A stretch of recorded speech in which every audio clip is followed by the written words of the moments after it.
Kita balik ke masa sekitar 100 tahun sebelum kejadian Game of Thrones. Disinilah kisah The Hedge Knight dimulai.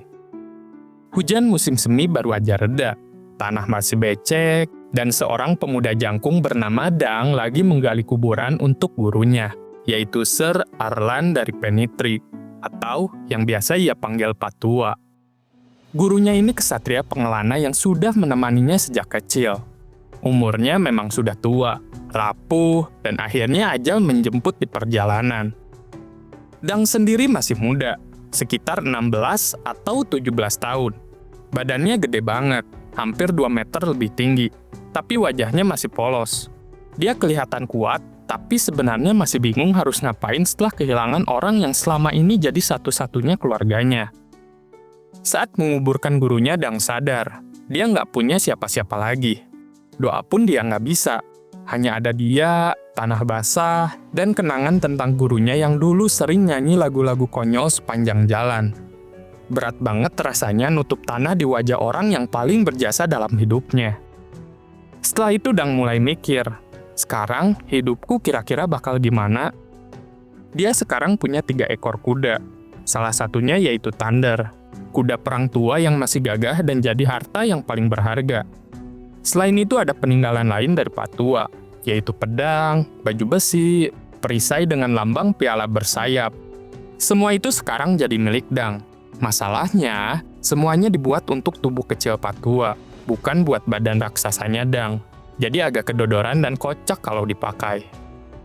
Pilihan hidupnya terbatas. Bisa jadi kesatria pengelana kayak gurunya, bisa gabung pasukan penjaga kota, atau bahkan cari kesatria lain buat dijadiin murid. Tapi di hatinya, Dang cuma tahu satu hal. Dia lahir buat jalanin hidup sebagai kesatria. Di tengah kebingungan itu, Dang dengar kabar ada turnamen besar di Ashford. Turnamen kesatria, lengkap dengan adu tombak dan hadiah besar. Kesempatan emas buat bikin nama dan nasibnya berubah. Jadi Dang memutuskan untuk berangkat ke sana. Perjalanannya ngelewatin sebuah penginapan kecil di tepi sungai.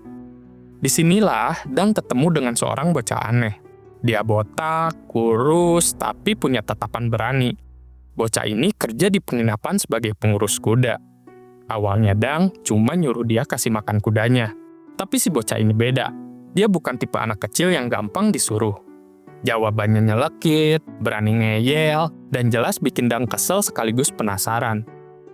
Malamnya, setelah makan enak di penginapan dan ketemu bangsawan mabuk yang ngomong ngawur tentang mimpi, Dang balik ke kandang.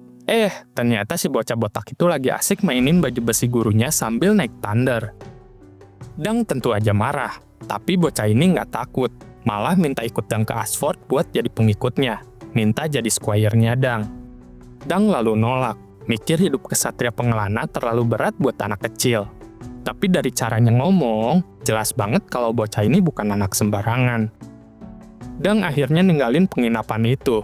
Tapi pas pergi, dia ngerasa kalau bocah botak itu masih ngeliatin punggungnya dalam diam. Seakan-akan kisah mereka belum selesai di situ. Akhirnya Dang tiba juga di padang Ashford, dan di hadapannya terbentang lautan tenda berwarna-warni. Panji-panji berkibar, kesatria dari seluruh penjuru datang buat bertanding. Inilah awal petualangan Dang.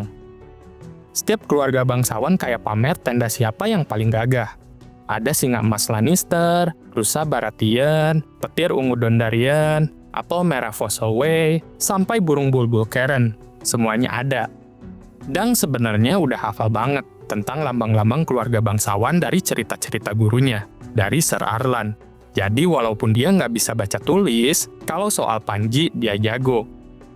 Tapi dibalik semua keindahan itu, Dang sadar, itu bukan dunianya. Dia nggak punya tenda sutra, nggak ada daging panggang, nggak ada meja jamuan. Makan malamnya cuma dendeng alot yang bikin rahang pegal. Tidurnya cuma beralaskan jubah tua, bukan kasur empuk. Jadi daripada malu-maluin diri di tengah bangsawan, Dang milih bikin kemah di pinggiran hutan, dekat dengan kolam tenang yang teduh di bawah pohon elm. Tempat sederhana, tapi rasanya jauh lebih jujur buat dirinya. Setelah ngurusin kuda, Dang nyebur ke kolam buat bersihin badan. Gurunya selalu bilang, kesatria sejati harus bersih jasmani dan rohani. Jadi, walaupun sekarang Sir Alan udah nggak ada, Dang bertekad jalanin kebiasaan itu. Sambil duduk di bawah pohon, dia ingat cerita gurunya tentang naga terakhir yang pernah ada di Westeros. Katanya naga itu kecil, sayapnya lemah, telurnya nggak pernah menetas. Malah ada rumor Raja Aegon III meracuni naga itu karena trauma akan masa lalu. Dan sejak naga terakhir mati, musim panas makin pendek, musim dingin makin panjang. Seram juga ya kalau dipikir-pikir. Malam itu, Dang memberanikan diri masuk ke kota. Suasananya rame banget. Di sana ada yang jual kain, baju besi, makanan, bahkan ada atraksi sulap dan boneka. Tapi di sana juga penuh copet dan pelacur. Dang nahan kantong uangnya erat-erat.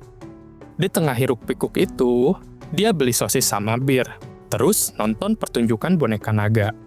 Dalangnya seorang gadis asal Dorne, tinggi semampai dengan kulit zaitun. Dang sempat terpikat, tapi apa daya, uangnya pas-pasan. Fokus Dang sebenarnya cuma satu, yaitu cari baju besi. Dia ketemu pandai besi terkenal bernama Steely Pate. Orangnya pendek, gemuk, tapi tangannya gede dan kelihatan kuat. Dang minta baju besi lengkap, tapi begitu dengar harganya yang 800 perak, jelas ia nggak sanggup beli. Akhirnya Pate mau bikin baju besi buat Dang seharga 600 perak, asal Dang kasih baju rantai bekas gurunya. Dang cuma bisa bayar 2 perak di muka, sisanya harus dilunasi besok, jadi pilihannya jelas, Dang harus menang di kejuaraan. Satu kemenangan aja udah cukup buat nutup biaya. Kedengarannya gampang, tapi nyatanya, ya kita tahulah, lawannya kesatria top semua. Dengan pikiran penuh beban, Dang balik ke pohon elmnya. Ternyata ada api unggun nyala. Pas dia terobos semak-semak dengan pedang di tangan, siapa yang nongol? Si bocah botak dari penginapan. Lagi masak ikan santai banget. Bocah itu bilang namanya Egg. Dan anehnya, tanpa izin udah cuci baju Dang, ngurus kuda, bahkan nyiapin kemah darurat. Awalnya Dang kesel, tapi lama-lama dia luluh juga. Bocah itu keras kepala, tapi rajin dan pinter. Malam itu, di bawah pohon elm, Dang akhirnya nerima Egg jadi squire-nya alias murid magangnya. Dengan janji sederhana, yaitu selama dia taat dan kerja keras, Egg bakal ikut berkelana, makan seadanya, tidur di alam terbuka, tapi nggak akan kelaparan. Mereka makan ikan bakar, meskipun agak gosong dan masih banyak tulangnya. Egg langsung tepar, lalu tidur pulas. Sementara Dang tiduran sambil mandang langit penuh bintang. Dan pas dia lagi mikirin masa depannya, tiba-tiba ada bintang jatuh melintas. Warnanya hijau terang. Dang senyum kecil. Ini pertanda baik, pikirnya. Mungkin nasibnya beneran bakal berubah di Ashford.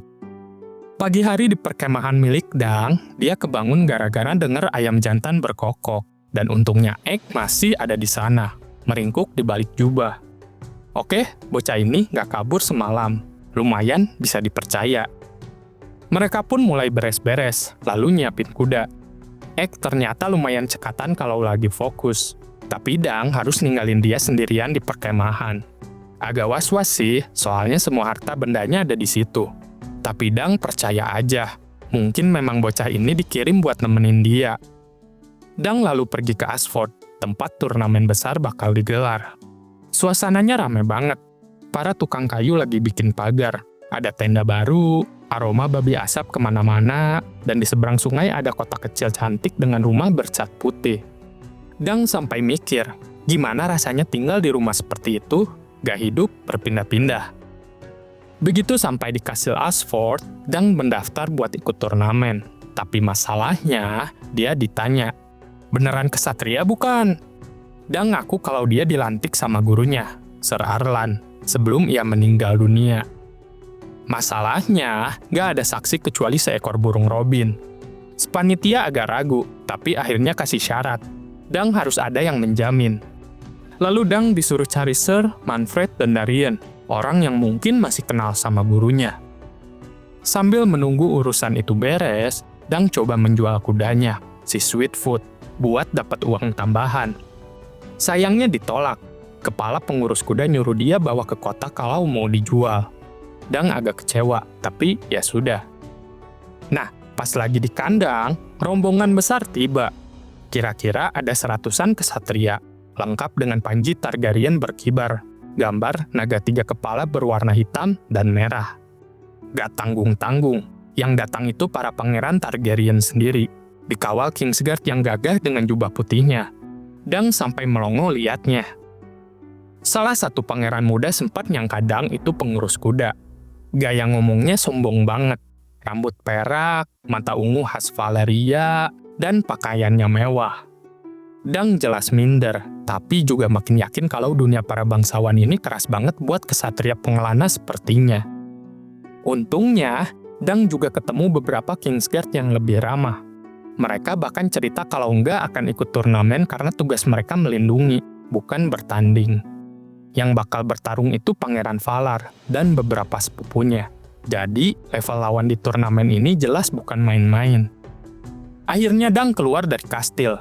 Lega karena nggak harus berurusan lebih jauh dengan para pangeran.